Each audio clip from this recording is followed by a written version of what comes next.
Ipa mucho awia ile boko. Na meti ayemuso. Bi bona hafo. Bona na meti. Na me ne me maame nua na neti e wo ho no. Na me go school. Ele me share be maybe. Empena twen na ne yetwe. Na me ne wo nkwala amienu. Me ne wo nkwala amienu. Nkwala amienu na ye wo ye no. Won hwe wo mo. Penny no e wo 12 years. The odi penny na chin so e wo 11 years. 11 years ne kura de wonim ne da. O man no one city da. Wonim akwada ne da. Wonim akwala ne da. And second one e was saying. Second one e 11 years. And wonim ne da. Wonim ne da. Wow. Ojina okola wo hu no. Penny ne abaye ya wote hanumi.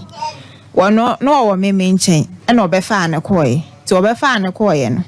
Me ko fa ne be last 2 years December 15th no na me ko fa akra no e ba me nchen ti me ko ye no na me si me ko okoye nyina na me ntimi ko hwe no na me ko akohwe se de ne ho ti me ko na akra ne so obedi machi no ne maba abedi bronya e na me de ne bae omu bi e school no me kan bi akra ne se ne papa ne nchen de onko bi na me fede papa no na me bo na mane sese na akra naka no se sa de a me ko pe school mu kwan e fa ma akra no because no was a private school. Na me se me den be ko be wie no. Enya ade a wo betu eske bia. Na me den ko aban school. Aban school na me den ko ye no. Visa akura ne bae. Was any scam pay no pe. Was send 1.5 baako. And was send 1.2 baako. And one and 1.5 year ni. Sika bia ma bi on flame so da. Na what hono. Nti me no e wo ankura ne mienu nyina na wo ho. Inye ti won kakra isenso penino ne ho mfa no maye bia me ne maame maye bia stella ne ho nto no. Okay, wo share brantie no afibe mu na won na setena ne sen e na esitie ansampo na nyinsen no e ba betom share de na me ko school ni na me share no me betro BC ele me share no sabre na aso na nyinsen ne bae wonya mfie be sen e ba cha me 33 years and our first born was saying 12 years 12 years into share no ne di sen ansa na wo fafro no anche into went me and school no me chiro na menyem into me the tray we oh okay enti wona ne tena no wie school no na nyinsen na ba ne sen na wona na setena no na wo da so te o ma me nua ne ncha na wo tu kotena ne so ana sensen na ne masitie me pa sho na meti me ma me nua no enchen e ho na metena ya na me de wo na ehwemu te sen na ofiu kama na me ne de na wo hwe me wo panini de no wo hwe no wo hwe ne kama e na me ase ebonyin ne boss nti den na boss sa no ma ndi me di nkwala asem oh udi nkwala asem se akwada de ye udi nkwala asem se den na boss sa se na wo te o ma me nua ne nchen e na wo ma me ho wo ma me nua ne nchen ho a enti ho no na wokoda ba na ase na ogugu so ana na se na na sitie me be sa me hu asetena no because ye di sua de na meti me ma me nua ne nchen e ho ana na meti na no ba ho na onko awo dan e ba cha okay enti no obegugu so e ho ma o kama nanti wo siri ye waka o tete no ho edeba ya na enwuno so ba cheche so ma na nya wo ya bibia be kama enti uwie na onko awo dan me pa cha e na wo di sen akwada ne nya sen ansa na wo tete o mako anche ne de mfa nka asemo anche sen be bosumi mienu ana bosumi ese be ya omoti bosumi miensa okay enti utimi tena ho bosome miensa e na obetete meko na nyinsen se fun mu baaye enti wo we se na we se nso so afa na wo ba be na ntekola oh okay na eno so baaye ne de na asetena ne te sen second nyinsen ne baaye na afi na me maame na me ne te no ntokwa sana misu na menim se me maame e wo baabi nti achire la me hu se me maame wo baabi ti mi hu ye na akachi na me de edwane bae ntokwa ye den na wo maame no obi a ne te dada ya okọ school ho e ba ne sen onkwada abone sen bu ko kaseti ano ana de because bibia ngoka papa enye grade dada on ne tie nyina no na akasa bia maamo ntame ye den na e ba ne sa me maame na me ne tie ndie no kole na setena ne nkoyie. Okay, yemfa ehwo ne nsi wo enye no na ye pese ye hu ne mo enti akasa no e ba ye no na usu nim so maame wo baabi na nim se wankasa wo maame no me pa ai enti ye dan na hu so maame wo baabi asa wono se onya kwa Mr. D na hu ne phone no se onya sa number ne fra asa me wo hono ma na wo de kɔ enchen na Mr. D ya na me yi number no na me fele ye na me hu se me maame enti wo maame no we boase na o se akachi na akachi sesen o maame aye ya afọ ma wo asanim enti die na koba na o maame no hwe mu nya na sesen na ma wo de kofa ko school kura na o memiska ebi ne bi na ni ho ana sesen ebi wo ho ebi wo nso na o memiska ba na wo di fine o be ye adwuma sa ha nso aduane no kura wo ho a o reso fama ya ba kwa ye nwo pa oba pisi kuro ma fa bi nguso. Wow, people when him wate Abrantie no se si aye kasa no e dey twato a woni ne kasa aye da ben Me pa cho me ntine nka wakwa akohwehwe no e kwa fa akra ne bae no na me frɛ no number me koyo de maame no kasa kese mame number me koyo de maame na me frɛ no me frɛ no be mpre no asa ni si ice can America no eno ano me frɛ bi wa yesi phone adum me frɛ bi yesi phone adum ntine papa ena ya me frɛ no ana ne papa se wo wai ne papa ndo watepa mfenibu ena be ma ndo wa yimsu na wankasa aha ne ayom so de se obetimi wonim ho adenti na nkohwehwe na kira kwan ma me pacho de ma me kohwe me koya me kofa kola we no once 100 cedi ana ode ma akola no atade ba akumpu wanya bi ama akola bidi akola ni firi wo ba abochi afa bi atete ne shame ba abochi afa ha bi na de atete na hye oba no abochi afa ha ne de an roba mpaboa ni bi no oh okay Madam Jamme. I said, I don't know, I said, Kosokobono. Hacha, and a toilet too. Madam Jamme. Moya. I brought him Moya. Baba Jini, it's any dinner doors. Mo. Okay. Enti na wo nim se wo kwa enya ade amwa bia betimi afri ne nchen aba. You say me ne se me won number na kam e fele ni mpodia na o se me mlade me go do one mo be ka se mafum na aba. Onya se mpapa bia enka nche ma me lolo fe be ye meka. Ne maame wo ho. Ne maame ne papa wo feni ayi tepa. Tepa ho na wo ka no. Enti ho ne de ono nko anete ho. One oba na one nete. Wa fo oba foforo no one nete. Oh. Ebrebe na hu ye. Oh, ma enumpo de se wa fo ba mpo di anka no de nka ha me. Ah ho, woni nnete na nkwada mienu aba nti woni ne ntam te ye. E wa abra. Eba ne sen na mo ntam te ye. Ma na emwa me. Ah, wo call first one no ne kwatwe mpana no wo ahu se emwa e na first yin sen baaye wo ye wasa hu se ade ne beboa wa na sesen ya wasa atoa so akotetemako ama second yin sen ya ba afa no hu se abomtu abamu no na emwa ade ntina na emwa no sikasem nti ana sesen na no obo wa na no oteatea o mo me yidi odi pani na che ni be man dem be wo no obo ase visa me be wo no me baaye no e de no o sendi na ma wo we na menyem de no sendi niska ti me wo ye no me wo Monday no ba Saturday to ba Saturday no yes wo ko no aba no abeto akula ni di ti afa me frɛ na on sendi niska no enye hwe on hweye na me sesa de me ntimi ne ntene bi enti sese ankasa no enkwada no masetene mu tesen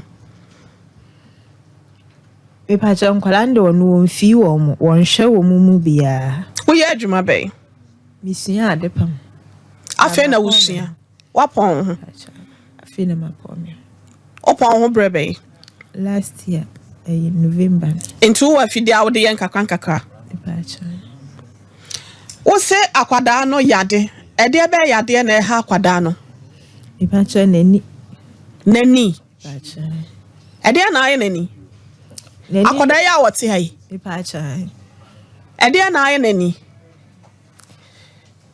no okujale no ofiri ni papa ho baaye no ela mu sa ase nani no ehwa ade a na atara ela me ehwem baabi a me hwem baabi ni bi no pa che sa na nai na mbisa ne se ye ne ya ibisa nse ye ne ya wose daabi nti ono akompleni se eye ne ya no na metu ho anamo wa so still nani na sei Bacha. o huna de E bacha ni fani de hu bibia. Ei. Debio. Wo tambe na okọ ne papa ne ho. Na tambe na okofa no. Ana se oka se obedi akwama no. Me kofa ne ye December ye twa mu 15th yi. Ene 1 year. Enti me fan say 1.5 year ni. O se no wadi sen. E bacha say. No wadi sen na okọ ne papa ne ho. Okọ na nani ne te sen. Okọ ne nani hu bibia all right. Na wadi mfie be sen. So anwo no. Fan say be 5 years. Ena okodi ni papa no how many years? Oba 1.5 nti me fan say bia be 5. 5 years. Emu ho no na akwosra no. Me bacha dad. Wo ba na kwa akodi ni papa 5 years e wa yom so wan kwosra ne da. Me bacha dad. Adan. Man bacha na numa mu nkoyi mame. No be ma no so won hwe ketwa na masa wo no.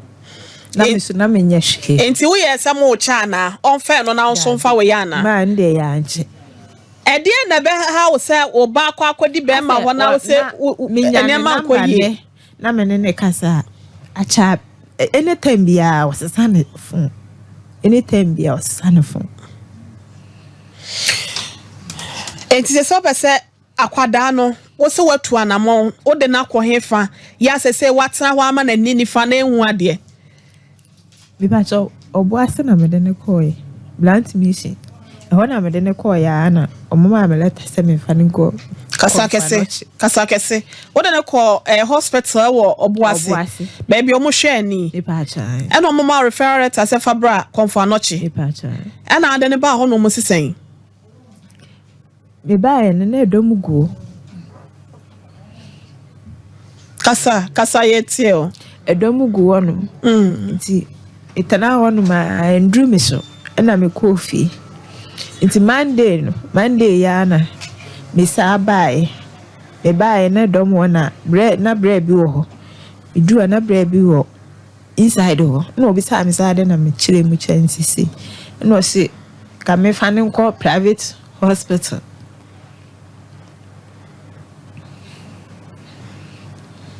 Enti ehone de konfa no chi de wantimi edom ni nti no wantimi andi so ama endru so enti e bo be se ansa na wo free ho itna wa ma tele boy ana still an endru so na dom wo me tama me ye bisa ho ma chi na me peka ba han bigina akwa ho a me sim be tere bigina wo no ma eminya ka ni enti wan kodru ho ntem so pese e de na bo wo ena akwada 11 years nen maame wo hu ade katawani benkum no maame nhwe ni fa no di hu me da bi katade wo hu no benkum no katama nhwe hwemanim wo hu me wo hu me twawani hwemanim ha hwe ba bi amewe aha fabla wo ni fa so wo hu me who say sister bit to anim ho. Hey.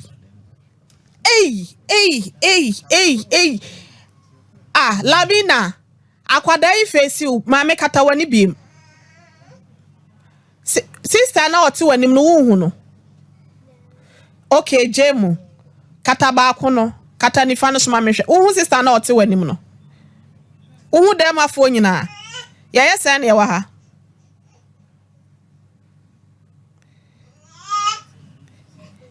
ye 8 but ba ko ne kata benkum ne dia hu obi a kata bi ma mehwe hu de light wa light ni ha senum na ha ye den ha ye sum oh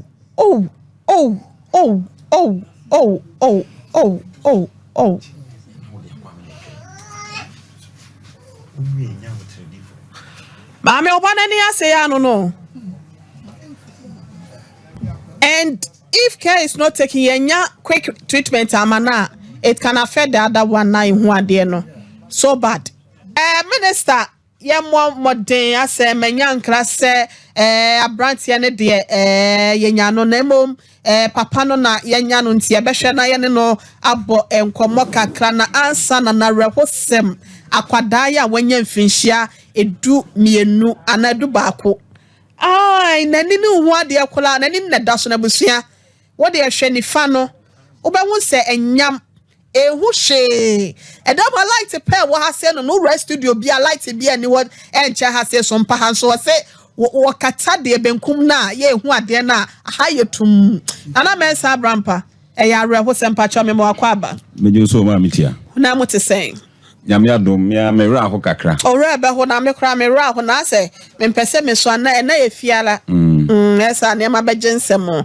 akra no maami de ne baaye no nyame anim ni ye tena ase ye hunu se de ye kono na ya reho sem enti ye papa ne number se ye be frɛ ne abusa ne de enti a wawo na akra na nya mfinhie dumienu na oni di mani bi ni na afa akra na ni so esei ye frɛ ma papa number frɛ phone adum number bia ma me de ba ye fa papa no bia ye frɛ bi adum ena ma ye busa ne se ye benya ne ho nipa bi na ya frɛ na ya ginkyiremu no so wo ne papa number na papa no tai e frɛ no okay ampa ye frɛ papa no na papa no so owa afuom no no ankasa kra ne ba ne abrante no ohu abrante nanim no opene mra ohu enti obeka kire no wasere si ye nyina ye nye mmoa na ye mehwe abrante no ne nana ti se die nyande ono so behwe amanani afra ti abrante asa abrei owo bai no ono na busuafo kra no ehwehwe no kra na omo hu ba bi a wo omo ntenenka o frɛ ne number obi anim se no na no yisu a wadum no ayom so ye frɛ ne san ankasa akwasi kire nti sabre maami tia akwasi kire be ma akwasi kire watupia afejan wa brand be ni efra efra na say efra na efra say ba ku doctor bia test me say ya nya careful enche ba ko no so no enna ka be ka so fi they say we no efra no edidi aba eye bonkum no enna ye nim course no so sa nti ye besre atiefo ne abusuafo nyina se emoa no de ye nsresrade wa ha de nanso ne to de din a na omu esu ehwe yanim nti omu meboa na ansa ne bemu papa no aye su hwe o manim yesu hwe o manim a na ye nisuo no masra kire ne so ya sere bi ejima mitia se de etie ne ye frɛ papa ne se ne ba no te ne kakra ache me dase odifo baby asem na kwako wie no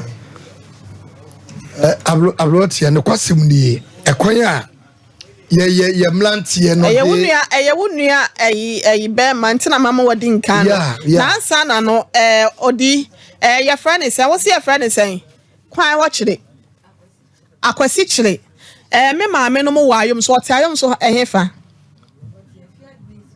side the hen